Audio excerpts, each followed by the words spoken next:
really, I really want to get to what William talked about earlier, and I think Tristan's also mentioned it as well. But the coaching staff, how Mm, great they've done, and we've talked about that at nauseum as well, how great they've been. But that's what William said. 3 reasons why I love the DeBoer hire.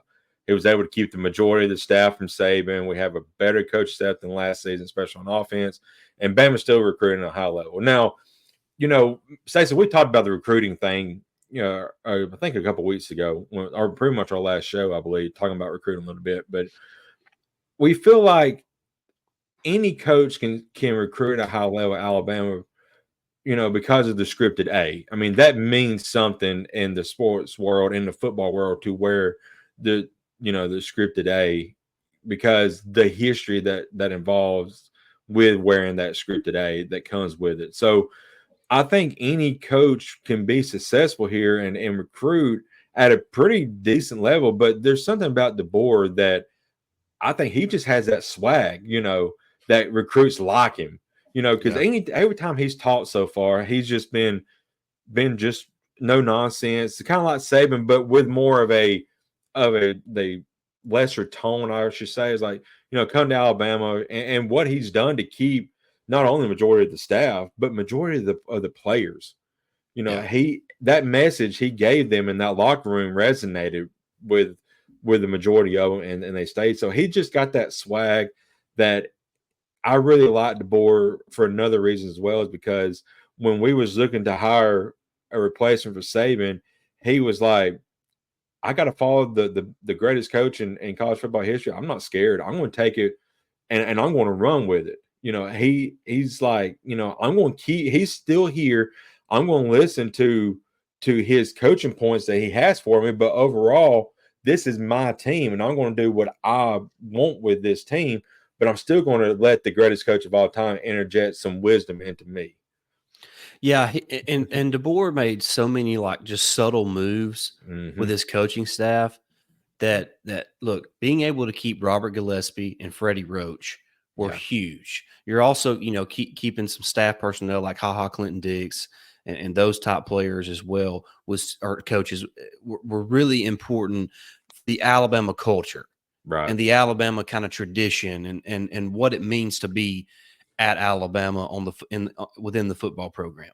But then he goes out and he gets, he brings Kane Womack, a guy who's a head coach at South Alabama, Mo Yeah. Linguist, a guy who's the head coach at Buffalo.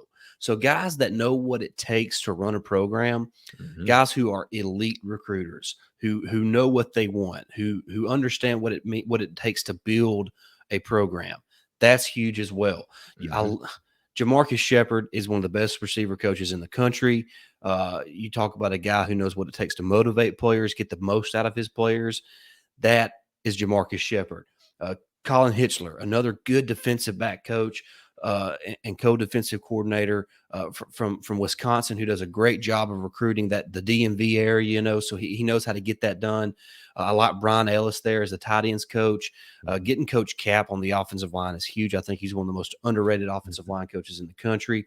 Then you kind of bring a young guy in Christian Robertson, who's only, 10 years removed from being a college football player in the SEC at Georgia.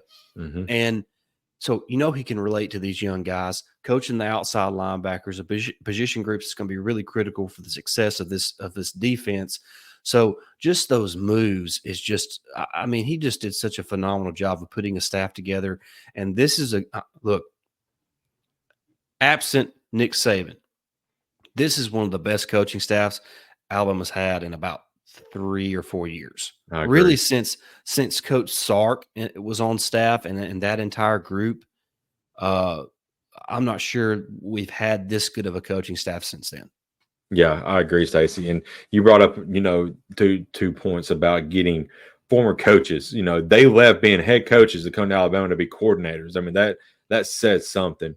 He pretty much told those guys, I feel like, your head coaches now, but they're smaller programs. Yeah, they're up and coming. But you come to Alabama and be coordinators under me. This is your stepping stone for a high profile job potentially. So he's able to get that in those guys, and just like you said, some of the moves, and I really like.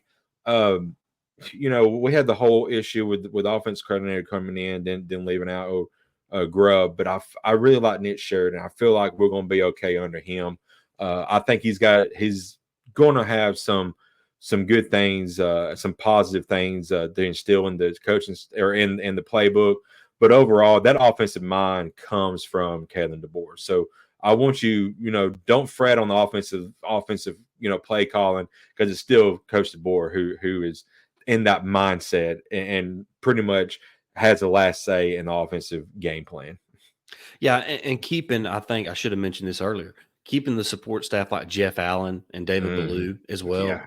huge. Yeah. And we all are seeing how important Courtney Morgan is to the success of this program as well, from a roster management standpoint, because that's his job.